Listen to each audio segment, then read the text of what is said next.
Le Venezuela, une nation riche en ressources naturelles et en particulier en pétrole, a été marqué par des figures politiques dominantes au cours des 2 dernières décennies. Hugo Chávez Nosotros acá en Caracas no logramos controlar el poder. Et Nicolás Maduro. Ha llegado la hora de la recuperación económica y necesitamos.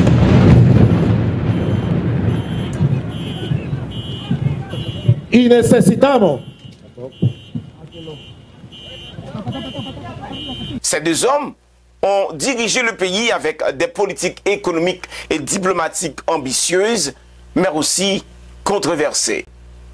Dans cette vidéo, nous allons voir comment Chávez et Nicolás Maduro ont influencé la politique vénézuélienne. Nous allons voir les défis auxquels ils ont été confrontés, les décisions des États-Unis contre le pays, la nature de la crise actuelle qui pousse près de 8 millions de Vénézuéliens à quitter le pays, ainsi que les processus électoraux et les tensions qui en ont résulté. Mesdames et messieurs, bonjour, bienvenue. Mon nom c'est Milien Dikamen et bienvenue sur Le Monde en Contexte.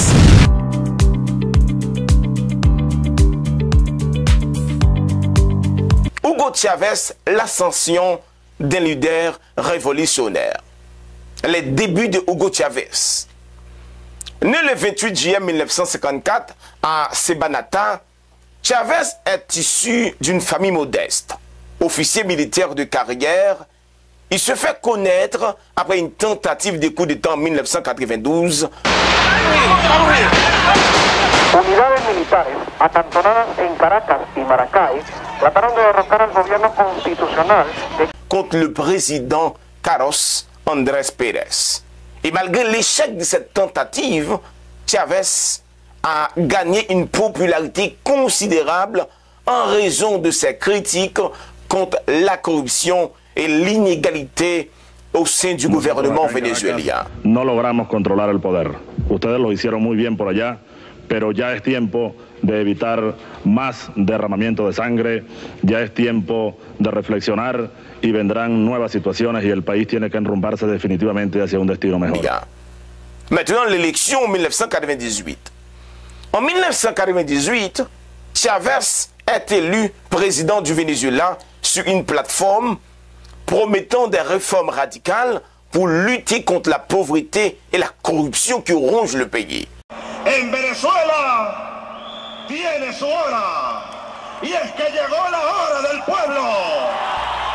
Et sa campagne était centrée sur le socialisme bolivarien, inspiré par les idéaux de Simon Bolivar, le libérateur de l'Amérique latine.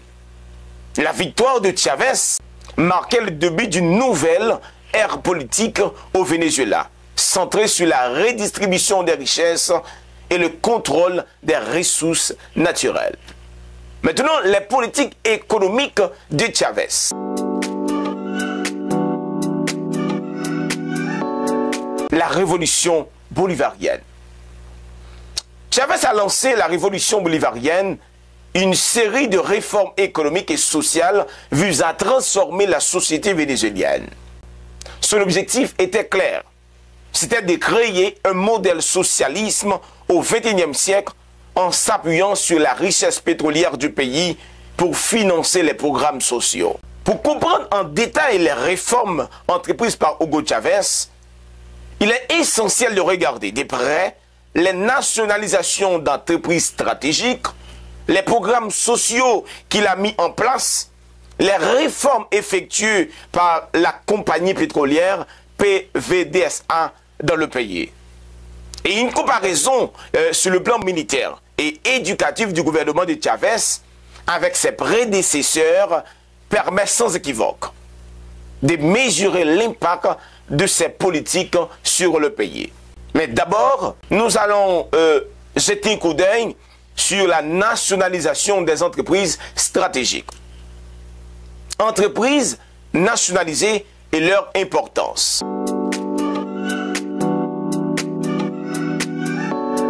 Première entreprise nationalisée, c'était PDVSA, Petróleos de Venezuela S.A. Chávez a réformé la compagnie pétrolière nationale pour s'assurer que les revenus pétroliers servent à financer les programmes sociaux. Et la restitution des PDVSA a permis de canaliser davantage de ressources vers les projets sociaux et économiques. Deuxième entreprise, Sidor, Siderúrgica del Orinoco. C'était une entreprise nationalisée en 2008. La nationalisation des Sidor a été vue comme un moyen de renforcer le contrôle de l'État sur des secteurs stratégiques de l'économie et de protéger les intérêts des travailleurs. Troisièmement, CanTV, Compañía Anónima Nacional Telefono de Venezuela, le principal fournisseur des télécommunications du pays, nationalisé en 2007. La nationalisation de CanTV a permis au gouvernement de contrôler les infrastructures de communication cruciales. Électricité de Caracas, le principal compagnie électricité de Caracas, nationalisée en 2007. Cette nationalisation a visé à garantir un approvisionnement stable en électricité pour soutenir les programmes sociaux et le développement économique.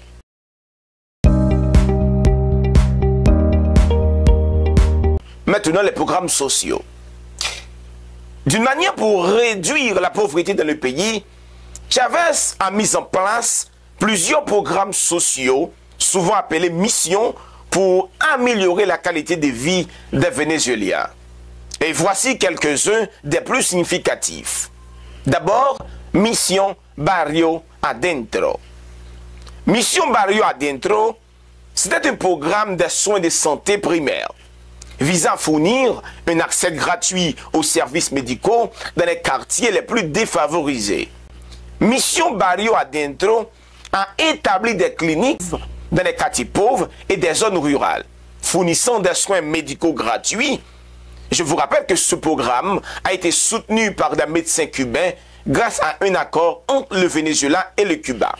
Cela a grandement amélioré l'accès aux soins de santé pour la population défavorisée dans le pays. Mission Robinson. Cette initiative avait pour objectif d'éradiquer l'analphabétisme en offrant des cours d'alphabétisation aux adultes. Mission Robinson a été l'initiative principale pour combattre l'analphabétisme dans le pays. Le programme utilisait des méthodes d'enseignement cubain et s'est appuyé sur des volontaires pour enseigner aux adultes analphabètes. Et je vous rappelle, en 2005, l'UNESCO a déclaré que le Venezuela était un territoire libre d'analphabétisme, bien que cette affirmation ait été contestée par plusieurs personnes. Mission Mercal. Mission Mercal, c'était un réseau de supermarchés subventionnés par l'État pour fournir des denrées alimentaires à un prix réduit aux populations à faible revenu. Mission Ribas, un programme pour permettre aux adultes de terminer leurs études. Mission Habitat. Mission Habitat était un programme de construction de logements sociaux pour les personnes à faible revenu. Et il ne faut pas oublier que Chavez a eu tous ses succès dans plusieurs domaines clés de la vie nationale en ayant augmenté le PIB du pays avec la vente de pétrole et la privatisation des entreprises jugées indispensables pour stabiliser l'économie du pays. Et une simple comparaison du PIB du Venezuela lors de son mandat et celle de ses prédécesseurs suffit à vous prouver comment il a pu réaliser ce qu'on pourrait appeler une prouesse économique. Et oui, en effet, avant Chavez, sur le gouvernement de Rafael Caldera, 1994-1999, le Venezuela traversait une période de crise économique avec des taux d'inflation élevés et une dette publique croissante. Les politiques économiques étaient plus libérales, avec une privatisation des entreprises publiques. En 1994, afin que vous puissiez avoir une idée, le PIB du Venezuela était environ de 95,5 milliards de dollars. L'économie qui a subi une récession sévère dans les années 1990. En 1998, juste avant la fin de son mandat, le PIB est environ de 100 milliards de dollars. Caldera a mis en place des politiques de stabilisation économique, mais elles ont été souvent jugées insuffisantes pour relancer l'économie vénézuélienne, à peine subi une récession dans les années 1990.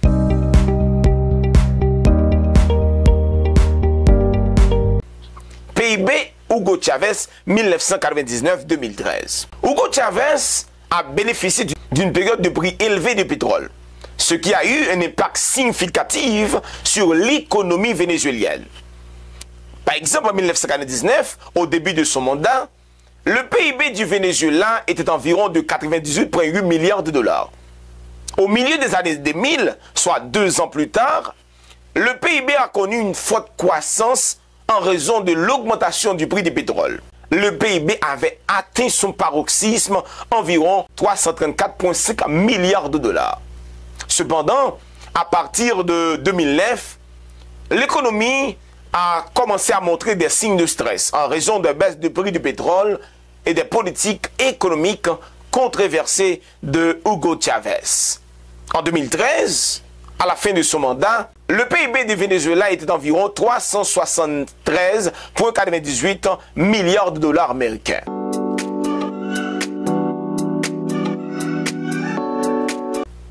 Les politiques diplomatiques de Chavez. Dès son entrée au pouvoir, Chavez s'est positionné comme un leader anti-impérialiste, critiquant ouvertement les États-Unis d'Amérique. Ayer estuvo el diablo aquí.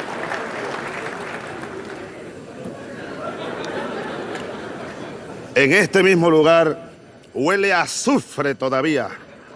Ayer el señor presidente de los Estados Unidos, a quien yo llamo el diablo, vino aquí hablando como dueño del mundo. Un psiquiatra no estaría de más para analizar el discurso de ayer del presidente de los Estados Unidos. D'Amérique, et en forgeant des alliances avec des pays comme le Cuba, la Russie, l'Iran, il a cherché à construire une coalition des pays opposés à l'influence américaine en Amérique latine. C'est ainsi qu'a commencé le problème du chavisme. Parce que Hugo Chavez a mis le doigt là où il ne fallait pas. De manière à promouvoir l'intégration économique et politique de l'Amérique latine sur des bases du socialisme et d'une pierre deux coups contrer l'influence des États-Unis et des institutions financières internationales comme le FMI, la Banque mondiale dans l'Amérique latine, en 2004, Chavez a cofondé l'Alliance bolivarienne pour les Amériques, ALBA. L'objectif était clair. ALBA, son objectif était intégration et solidarité régionale, c'est-à-dire promouvoir une intégration plus étroite entre les pays membres sur la base de la solidarité, de la coopération plutôt de la compétition économique solidaire de ALBA. ALBA avait pour objectif économique de développer une économie basée sur les principes de justice sociale et l'équité et de la solidarité. ALBA visait à réduire les inégalités et à améliorer les conditions de vie des populations les plus vulnérables. Souveraineté et indépendance.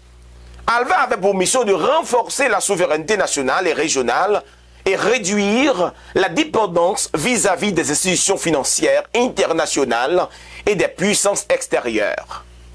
Développement social. ALBA avait pour mission de mettre en œuvre des programmes sociaux pour améliorer l'éducation, la santé, le logement et d'autres services de base pour les populations des pays membres. Commerce équitable. ALBA avait pour mission également de promouvoir un commerce basé sur l'équité et la complémentarité, en contrastant avec les accords de libre-échange traditionnels qui favorisent souvent les intérêts des pays les plus puissants. Et les ambitions de Chavez, il voulait défier les États-Unis sur son propre terrain de jeu. Il faut toutefois remarquer que les ambitions de Chavez voulant défier les États-Unis sur son propre terrain de jeu étaient suicidaires. non seulement pour Chavez, mais également pour le chavisme et pour tout le Venezuela. Les relations entre le Venezuela et les États-Unis se sont détériorées sous la présidence de Chavez. Ses discours virulents contre l'impérialisme américain et ses alliances avec des régimes opposés aux intérêts américains ont conduit à des tensions croissantes. Et les États-Unis, de son côté, ils critiquent les politiques de Chavez, l'accusant de porter atteinte à la démocratie et aux droits de l'homme.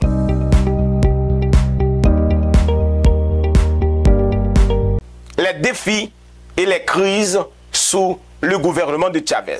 D'abord, le coup d'État de 2002. En avril 2002, Chavez a été brièvement renversé par un coup d'État militaire soutenu par les secteurs de l'opposition et des entreprises privées. Cependant, il a été rétabli au pouvoir après 2 jours grâce à la mobilisation massive de ses partisans et des factions royales de l'armée. Cet événement va non seulement renforcer la position de Chavez en tant que leader populaire, mais il a également exacerbé les divisions politiques au sein même du Venezuela. Une autre crise majeure fut la grève générale de l'industrie pétrolière en 2002-2003, orchestrée par l'opposition pour protester contre les politiques de Chavez. Cette grève a paralysé l'économie vénézuélienne, mais Chavez a réussi à rétablir le contrôle de l'État sur PDVSA et à purger les éléments hostiles à son gouvernement. L'inflation et les crises économiques vers la fin de son mandat. Le Venezuela a commencé à éprouver des difficultés économiques croissantes, notamment une inflation galopante et une dépendance excessive aux revenus pétroliers. Ces problèmes ont posé des défis significatifs à l'administration de Chavez, sapant certaines de ses réalisations économiques. Mes amis, nous allons parler dans cette vidéo seulement de Hugo Chavez. Mais si vous la partagez suffisamment pour atteindre au moins 100 000 vues, nous allons faire une deuxième vidéo sur Nicolás Maduro. Comment il a été choisi? Les défis auxquels il a dû faire face. Pourquoi malgré ces 2 mandats consécutifs et maintenant une 3e, il n'arrive pas à décoller l'économie du Venezuela? Et pourquoi après chaque élection, il y a des contestations des pays de l'Amérique latine, des États-Unis, des OEA et j'en passe. Mais mes amis, il faut dire que cette vidéo serait sans sens si avant de partir, je ne vous dis pas pourquoi le comportement de Hugo Chavez, malgré ses bonnes volontés, n'était pas la bonne, ou du moins pas dans cette période. Pourquoi le Venezuela n'était pas prêt pour affronter l'oncle Sam sur son propre terrain de jeu? Et surtout, après une crise économique si grave et un système économique mondial implanté, structuré en faveur des États-Unis d'Amérique. D'abord, Hugo Chavez a mené une lutte acharnée contre les États-Unis dès le début de son mandat, en grande partie motivé par sa vision idéologique et son désir de réduire l'influence des États-Unis de l'Amérique latine. Hugo Chavez, il a cherché à construire un ordre mondial multipolaire, à promouvoir l'intégration régionale et à renforcer la souveraineté vénézuélienne. Cette lutte a eu des répercussions significatives, tant positives que négatives, sur le Venezuela.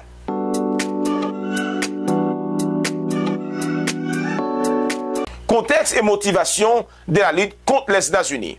Idéologie anti-impérialiste. Chavez, s'inspirant de Simon Bolivar, avait une vision anti-impérialiste forte, considérant que les États-Unis comme une puissance impérialisme qui exploitait des ressources et les peuples de l'Amérique latine. La politique étrangère de Chavez. Il a cherché à aligner le Venezuela avec des pays opposés aux États-Unis, comme le Cuba, l'Iran, la Russie, la Chine. Et il a créé ALBA pour réduire la dépendance de l'Amérique latine vis-à-vis des États-Unis d'Amérique. La souveraineté économique. Chavez voulait reprendre le contrôle des ressources naturelles du Venezuela, ce qui est sûr, en particulier le pétrole, pour financer des programmes sociaux et réduire l'influence des multinationales américaines et des institutions financières internationales dans le pays. Et surtout, il faut rappeler, malgré sa volonté de défendre la souveraineté de son pays, ces choix ont eu des conséquences désastreuses pour le pays et nous allons citer quelques-uns. D'abord, sanctions économiques. La politique étrangère agressive de Chavez et ses alliances controversées ont conduit à des tensions croissantes avec les États-Unis. Cela a culminé en sanctions économiques qui ont eu des répercussions négatives sur l'économie vénézuélienne, comme je viens de le dire, à peine sortie d'une crise sévère. L'autre cause, c'était perte d'investissement étranger. Les politiques de nationalisation et l'incertitude politique ont découragé les investissements étrangers.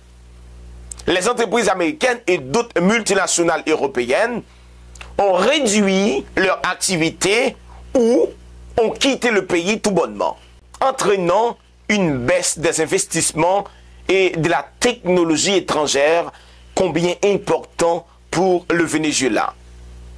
Dépendance au pétrole. Malgré les intentions de diversification, l'économie vénézuélienne est restée fortement dépendante des revenus pétroliers. Les fluctuations des prix du pétrole ont donc eu une impact direct et sévère sur l'économie vénézuélienne. Il ne faut pas oublier que l'économie avait une nécessité de diversification parce qu'il y avait une faible diversification dans cette économie. L'économie vénézuélienne n'a pas réussi suffisamment à se diversifier sur les gouvernements de Chavez. La dépendance continue au pétrole a rendu le pays vulnérable aux sanctions des États-Unis et à la baisse du prix du pétrole. Il y a eu des secteurs négligés au Venezuela. Les secteurs agricoles et manufacturiers ont été négligés et les efforts pour développer des industries alternatives ont été insuffisants. Cela a exacerbé la dépendance aux exportations pétrolières et aux importations des biens de consommation. En conclusion, en étant objectif et en faisant une analyse critique, vous allez pouvoir identifier les failles de la politique de Hugo Chavez. Première faille, il a commis une erreur stratégique. En termes purement économiques, la confrontation directe avec les États-Unis et l'absence de diversification ont été des erreurs stratégiques. Le Venezuela sortait d'une crise économique, aurait pu bénéficier d'une politique plus pragmatique pour stabiliser et diversifier son économie avant de s'engager dans des conflits idéologiques internationaux. Deuxièmement, manque de suivi de la politique de nationalisation. Bien qu'on est tous d'accord que la nationalisation des ressources a été populaire et ait financé des programmes sociaux à court terme, elle a également conduit à des inefficacités, à la corruption et à une baisse de productivité des entreprises nationalisées. Troisièmement, manque de préparation. Contrairement à la Russie qui possède une économie plus diversifiée et des réserves financières importantes pour résister aux sanctions, le Venezuela n'était pas bien préparé pour affronter les États-Unis d'Amérique. Les sanctions imposées par les États-Unis et ses alliés ont eu des conséquences désastreuses sur l'économie vénézuélienne. En conclusion, la lutte acharnée de Hugo Chavez contre les États-Unis a été motivée par des idéaux politiques et une vision de souveraineté nationale. Mais elle a eu des conséquences économiques néfastes pour le Venezuela. La dépendance au pétrole, combinée à des sanctions économiques et une gestion inefficace des secteurs nationalisés, a conduit une crise économique prolongée. Une approche plus équilibrée visant à diversifier l'économie à stabiliser la situation interne avant de s'engager dans des confrontations internationales aurait probablement été plus bénéfique pour le pays. Mes amis, c'est vraiment la fin de cette vidéo. Merci d'avoir été avec nous tout au long de ce voyage. Produire des vidéos comme celle-ci nécessite énormément d'énergie, de temps pour la rédaction et pour l'édition. Chaque type de soutien est vital pour la survie de la chaîne. Abonnez-vous, laissez un commentaire, c'est très important. Partagez cette vidéo et envoyez des étoiles. Et surtout, cliquez dans le lien qui est dans la description de la vidéo pour vous abonner à notre chaîne sur YouTube. Quant à moi, je vous dis au revoir et à la prochaine. Ciao, ciao.